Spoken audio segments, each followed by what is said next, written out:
Et nous ouvrons donc cette arrivée cette semaine avec les suites de ces images insoutenables, des corps d'enfants, des visages figés par le gaz qui les a asphyxiés. 86 morts, dont une trentaine d'enfants après l'attaque chimique mardi en Syrie. Hier, les États-Unis ont riposté pour la première fois. Ils ont frappé le régime de Bachar el-Assad. Moscou dénonce un acte d'agression.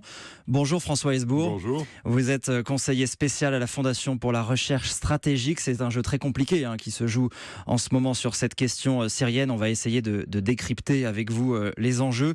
Les mots employés sont très durs. Violation flagrante du territoire syrien, disent les Russes. Est-ce qu'il faut craindre, quand on voit cette réaction, une escalade dans les tensions avec les États-Unis? Cette escalade, elle est déjà là, peut-être? Alors, l'escalade, d'abord, déjà là, avec la frappe américaine. Et les mots employés du côté russe se sont durcis au fil des heures, puisque maintenant les Russes emploient le mot de conséquences. En langage diplomatique, quand on dit qu'il va y avoir des conséquences, ça devient assez sérieux.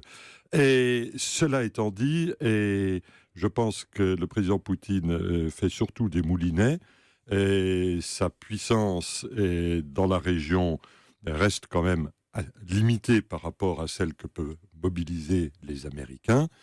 Et ça veut dire que selon vous, il n'ira pas plus loin que... Je pense que ça n'ira pas plus loin. Et alors le paradoxe, bien entendu, c'est que lorsque tout ça sera décanté dans les jours ou les semaines qui viennent, Trump et Poutine pourront dialoguer plus facilement que ce n'aurait été le cas avant cet épisode, tout simplement parce que Trump et surtout son entourage étaient soupçonnés par une bonne partie de l'establishment à Washington d'être complaisants vis-à-vis de Poutine, voire pire.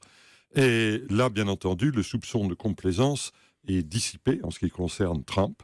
Et du coup, il pourra, s'il le souhaite, et si Poutine le souhaite, il pourra dealer sans donner l'impression d'être excessivement complaisant ou mou vis-à-vis du président russe. Ça fait partie des intentions de Donald Trump de se... Non, je pense pas qu'il faille voir là la motivation de la frappe. Je ne pense pas que Trump soit joueur d'échecs. Il est je crois, davantage dans le premier degré. Et s'il a fait cette frappe, à mon sens, c'est pour deux raisons. La première, c'était l'opportunité de montrer qu'il n'était pas Obama, qu'il était capable de faire ce qu'Obama n'avait pas osé faire, c'est-à-dire la frappe en 2013. Et le président Hollande l'a rappelé hier, parce que c'est le président Hollande qui avait été la victime collatérale du changement d'avis d'Obama. Et lui-même change totalement de position. Il disait il y a encore une semaine que Assad n'était pas sa priorité. Mais peu importe. Monsieur Trump, un peu comme le président Poutine, est un homme de l'imprévisibilité. Ce qui est prévisible, c'est son imprévisibilité. Ce n'est pas sa continuité.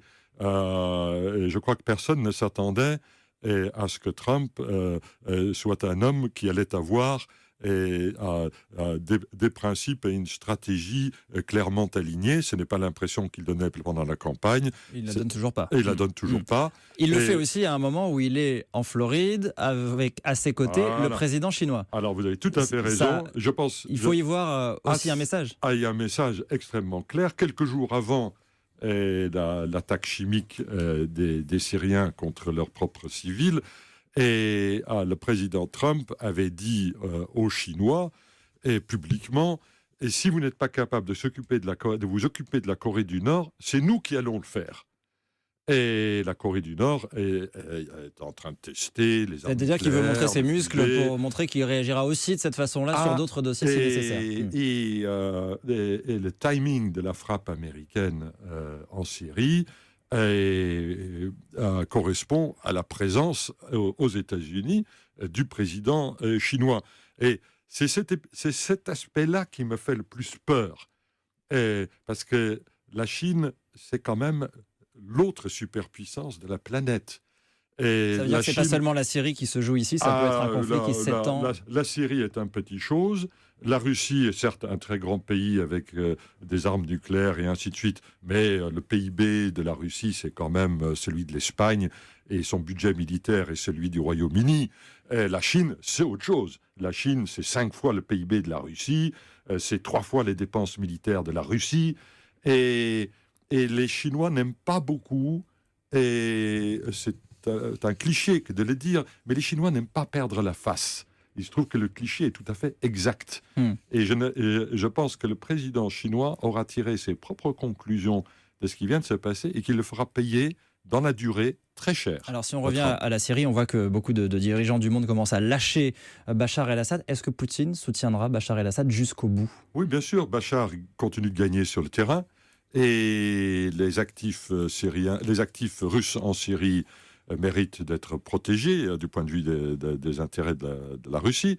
Et donc oui, le soutien de Bachar se poursuivra jusqu'au jour où le prix diplomatique deviendrait trop élevé à payer, et à ce moment-là, ils finiront par trouver quelqu'un d'autre. François Hesbourg, ça veut dire qu'aucune négociation n'est possible si on part de ce principe-là. Il y a déjà eu des phases de négociation, le processus dit de Genève, le processus dit d'Astana, qui est en cours mais qui n'aboutit pas. Qui n'aboutit pas, mais il peut y avoir une relance, mais vous avez raison, c'est-à-dire que je serais très surpris que nous soyons à un tournant diplomatique de la crise. Pour cela, il faudra encore attendre, hélas, parce que ce sont les civils syriens qui payent le prix, et c'est l'Europe qui reçoit les réfugiés. Alors l'Europe, justement, parlons de l'Europe. La voix de l'Europe est-elle encore audible dans ce contexte? On parle de la Russie, des États-Unis, on ne parle jamais de l'Europe. Non, on parle peu de l'Europe, et l'Europe est d'abord, dans une certaine mesure, soulagée, parce qu'effectivement, le demi-tour, la volte-face d'Obama en 2013 a été un vrai choc pour les Européens et pas simplement pour les Français. Trump, en quelque part, remet les compteurs à zéro, d'où le soutien de Mme Merkel, le soutien de Hollande, le soutien de Theresa May, donc trois personnalités politiques de premier plan très différents les uns des autres. Mais l'Europe a du mal à faire entendre une voix... Qu'est-ce que vous voulez qu'elle fasse? Elle va intervenir militairement en Syrie? Elle va envoyer des soldats au sol? Bien entendu que non. Et pour y faire quoi? Mais on voit que la France est dans un entre-deux aussi, parce qu'on ne soutient pas autant que les Anglais les frappent. En même temps, on dit la priorité doit être Daesh. La France a toujours eu du mal à choisir sa priorité en Syrie. La France, elle soutient par principe, c'est ce qu'on a vu lors de la crise irakienne, il y a 14 ans déjà.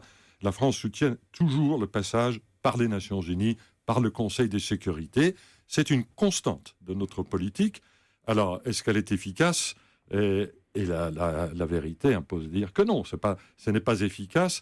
On n'a jamais eu un message clair, par exemple, sur Bachar el-Assad. Mais quelles sont les alternatives?